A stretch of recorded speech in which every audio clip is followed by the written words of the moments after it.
नमस्कार दोस्तों, आज हम हमारे देश के अंदर फैली हुई हिंसा के ऊपर बातचीत करेंगे।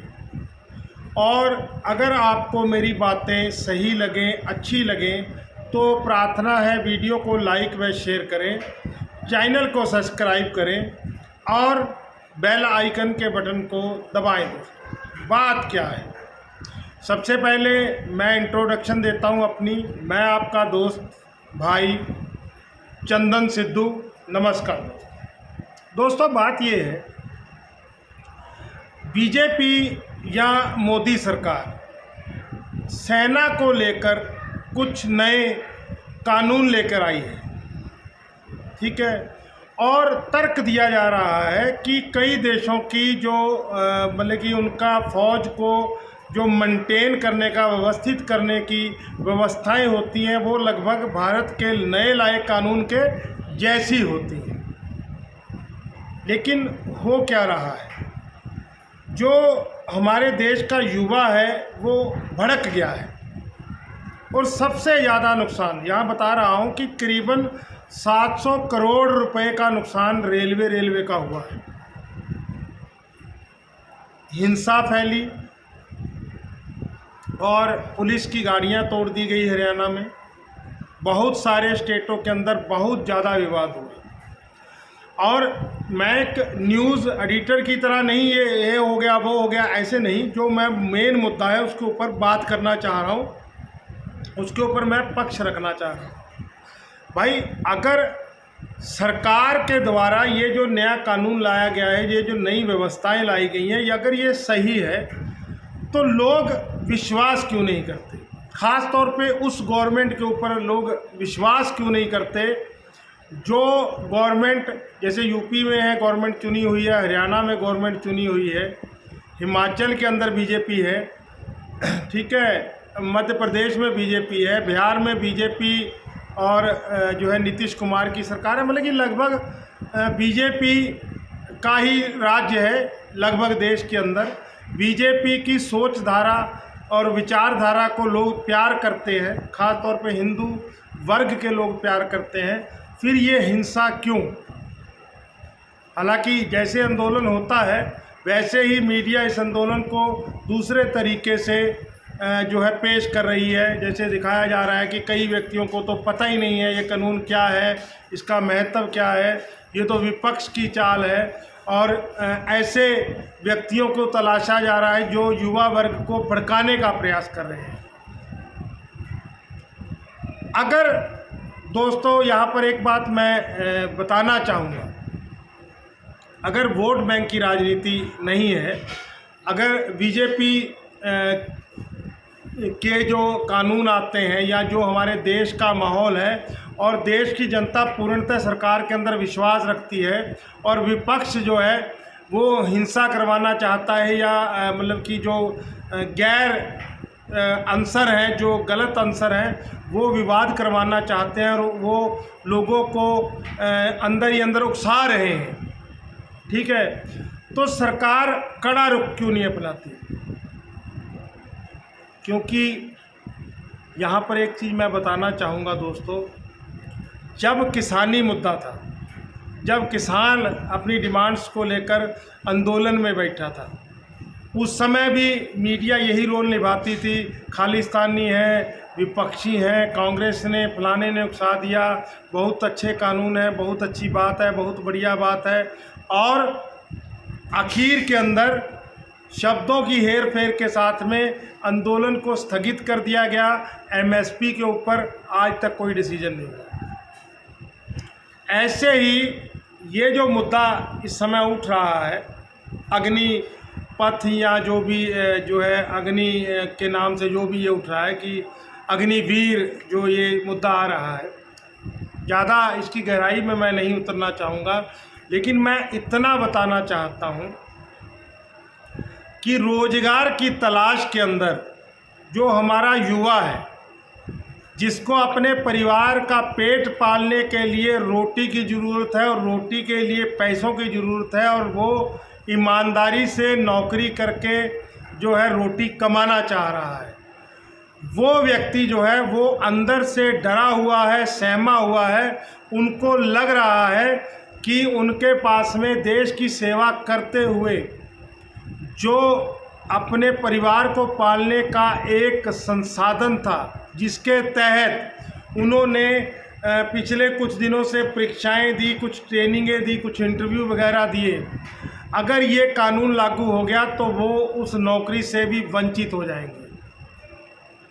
हालांकि इस बात को मैं नहीं नकार सकता हूँ, जब कोई सरकार विरोधी माहौल बनता है तो विपक्ष भी आग में घी डालने का काम करता है या करता होगा। लेकिन दोस्तों, व्यक्ति जो है उसको अंदर से शंका है कि उसको नौकरी कैसे मिलेगी, उसके परिवार का पालन पोषण कैसे होगा। और ये डर जो है, ये डर आहिस्ता आहिस्ता हिंसा का रूप लेता जा रहा है। और ये जो सरकार के ऊपर अविश्वास की जो भावना है, ये कैसे बनी? ये खाली बीजेपी पे नहीं थी, कांग्रेस के टाइम पे कांग्रेस के ऊपर भी थी। उसके पीछे का कारण ये होता है। मैं 2-3 घटनाओं का यहाँ उदाहरण देना चाहता हूँ। जैसे जब सिखों के साथ में कांग्रेस, मतलब कि पंडित जवाहरलाल नेहरू ने एक तालमेल किया था, एक समझौता किया था, और सिख जो थे वो अपनी एक अलग कंट्री के मुद्दे को छोड़ कर जो है कांग्रेस के और जवाहरलाल नेहरू के किए हुए वादे पर विश्वास करके जब इंडिया के साथ जुड़ गए थे, तो उस समय के बाद में एक समय नेहरू ने संसद में एक बात कही थी कि वो उस माहौल को देखकर किया गया एक वादा था जिसको पूरा नहीं किया जा सकता।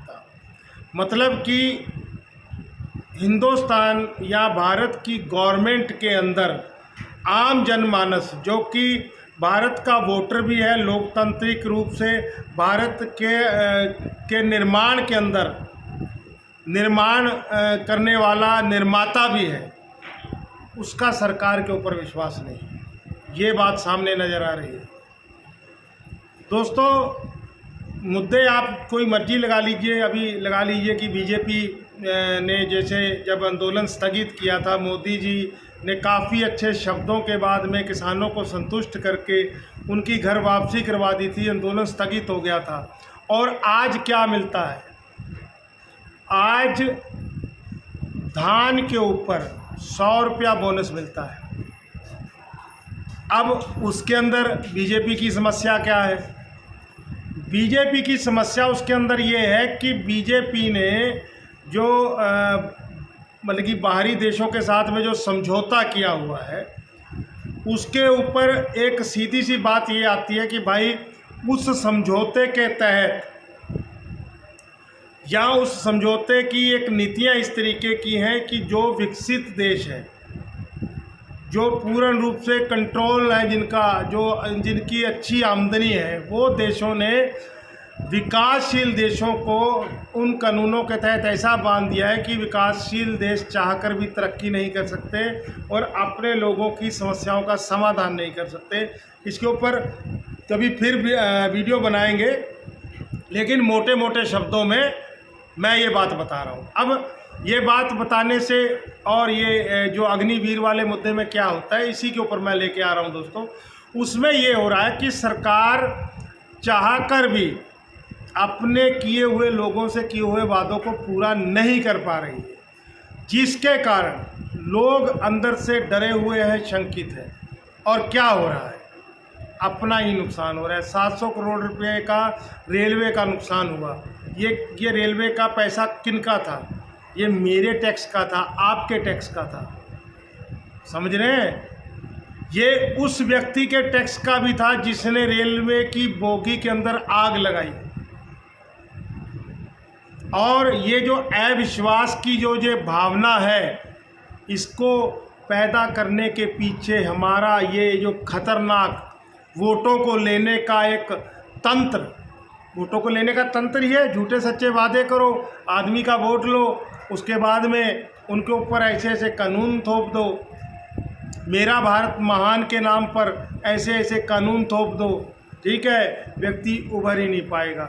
व्यक्ति अंदर से डरा हुआ है और वो डर जो है वो हिंसा का रूप ले गई। जैसे दोस्तों जब किसान थे, जब किसान धरने पे बैठे थे, उन्होंने देखिए कितना शांति में धरना दिया था। हालांकि उसमें भी कुछ छुटपुट घटनाएं हुई थी, लेकिन उन्होंने सहनशीलता का एक बहुत प्रत्यक्ष उदाहरण दिया था। लेकिन इस समय युवा है और ये युवा लगातार अपने परिवार को चलाने के लिए इनको रोजगार की ज़रूरत है और रोजगार के जो संसाधन है वो आहिस्ता आहिस्ता ख़त्म होते जा रहे हैं, बंद होते जा रहे हैं। जैसे अब आप लगाइए कि 1991-92 में आरक्षण के ऊपर विवाद हुआ था, तब भी युवाओं ने बहुत ज़्यादा देश को नुकसान पहुंचाया था, देश की संपत्ति को नुकसान पहुंचाया था, और आज फिर वही चीज़ हो रही है। और एक चीज़ मैं और बताना चाहूँगा, देखिए अभी बीजेपी ने 80,224 करोड़ का इन्वेस्ट यूपी के अंदर करवाया और उन्होंने वादा किया कि इनसे जो ये इन्वेस्टमेंट होगी, बिजनेस करेंगी कंपनियां और नौकरियां भी मिलेंगी। तो हो सकता है भाई फ़ौज के अंदर रखने का एक मेन कारण ये हो कि पहले व्यक्ति को 4 साल परखिए और अगर लगे कि वाकई में वो वेरी गुड इंसान है तो उसको आगे उसकी नौकरी बढ़ा दीजिए, नहीं तो उसको भेज दीजिए ऐसे ही किसी प्राइवेट कंपनी के अंदर काम करने के लिए। अब कई आदमी कहेंगे लो ये तो ये कोई अजीब मुद्दा बना।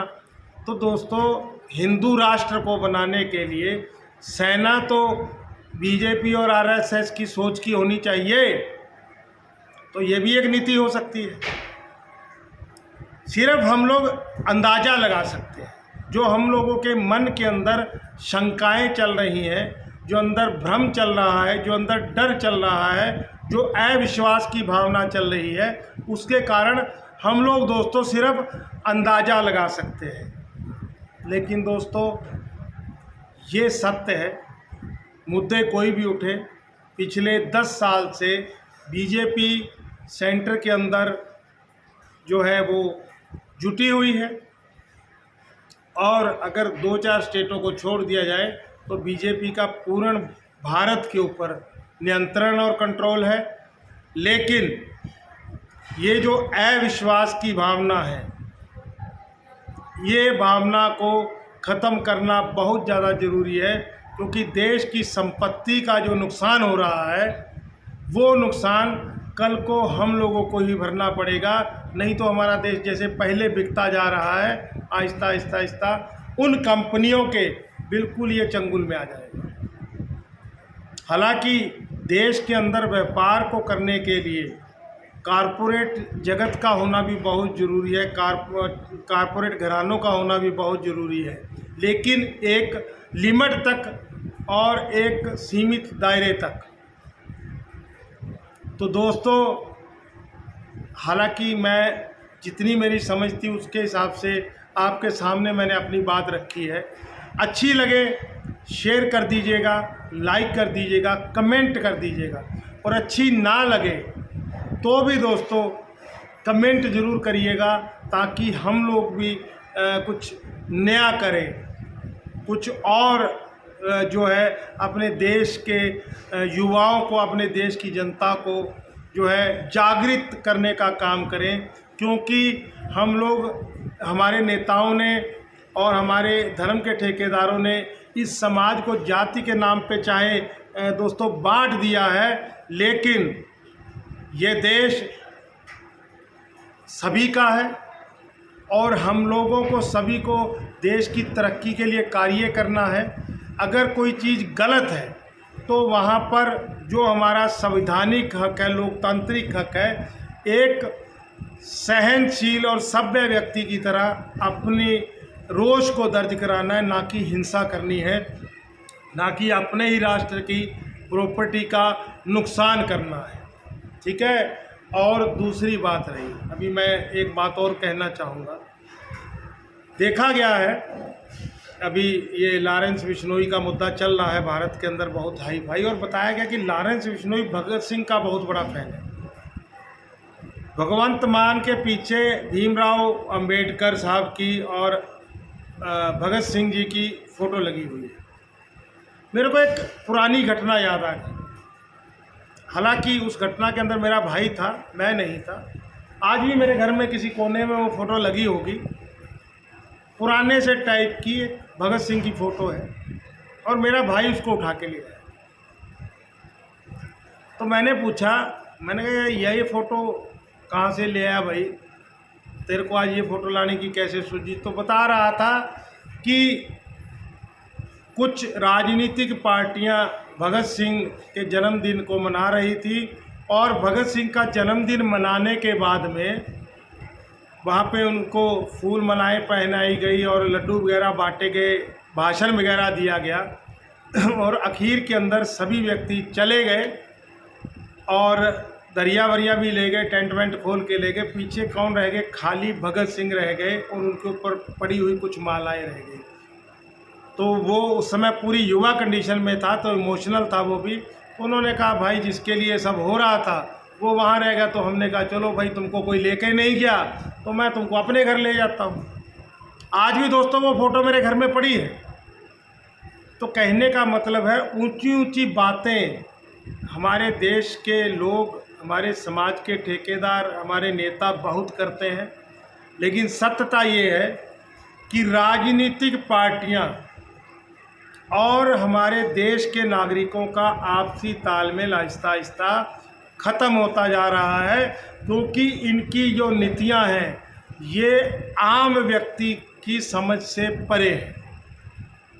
यूज़ एंड थ्रो, इस्तेमाल करो और फेंक दो की ये जो नेताओं की नीति है, इसके कारण हमारा समाज बढ़ता जा रहा है, धर्म के रूप में बढ़ता जा रहा है, सामाजिक दायरों के रूप में बढ़ता जा रहा है और जनता का विश्वास सरकार के ऊपर ख़त्म होता जा रहा है। जो हमारे अधिकारी हैं वो भी जिम्मेदारी को लेने के लिए तैयार नहीं बैठे हैं।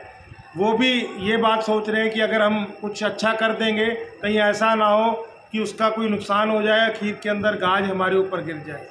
इसलिए बड़े से बड़े उच्च अधिकारी खाली टाइम पास किया करते हैं दोस्तों, टाइम पास। और लोग नौकरी के लिए, अपने रोजगार के लिए, अपने पेट को पालने के लिए आज भी संघर्षरत है। और यहाँ तक लोगों की, कई लोगों की हमने मानसिकता देखी है, यहाँ तक हो गई है कि उनको पता है कि सब वो चोर और कुत्ती आपस में मिले हुए हैं, तो सब सोचते हैं कि हम थोड़ा थोड़ा लूट ले, खा लें। ये नीतियाँ चल रही हैं। मीडिया के माध्यम से बहुत से ऐसे मुद्दे हम आगे लेकर आएंगे, लेकिन अभी जो ये अग्निवीर वाला मुद्दा जो सामने आया था, इसके ऊपर मैंने सोचा कि कुछ विचार मैं आप लोगों के सामने रख दूं। अगर आपको अच्छे लगे तो लाइक व शेयर कर दीजिएगा। और सबसे पहली बात, किसी के बहकावे में मत आइए, अपने दिमाग से सोचिए और समझिए सही क्या है और गलत क्या है। देश की संपत्ति को नुकसान मत पहुंचाइए, ये मेरी विनती है। और अगर सरकार की नीतियां जनता को मारने की हैं तो अपना अवरोध दर्ज करवाइए, ठीक है, लेकिन तरीके के साथ में। और बीजेपी का ये जो तर्क है, इसके लिए गूगल हमारे पास है, गूगल से सर्च करिए कि जैसा कानून इंडिया के अंदर लागू होने जा रहा है, क्या ऐसा कानून और किसी देशों में भी है? अगर है तो उसका लाभ क्या हुआ है या उसका नुकसान क्या हुआ है? ये सब बातें दोस्तों, इसके ऊपर विचार करिए। और अगर मेरी बात अच्छी लगे तो वीडियो को लाइक व शेयर करिए। यहीं अपनी बात को ख़त्म करता हूँ। जय जवान, जय किसान, जय हिंद दोस्तों, धन्यवाद।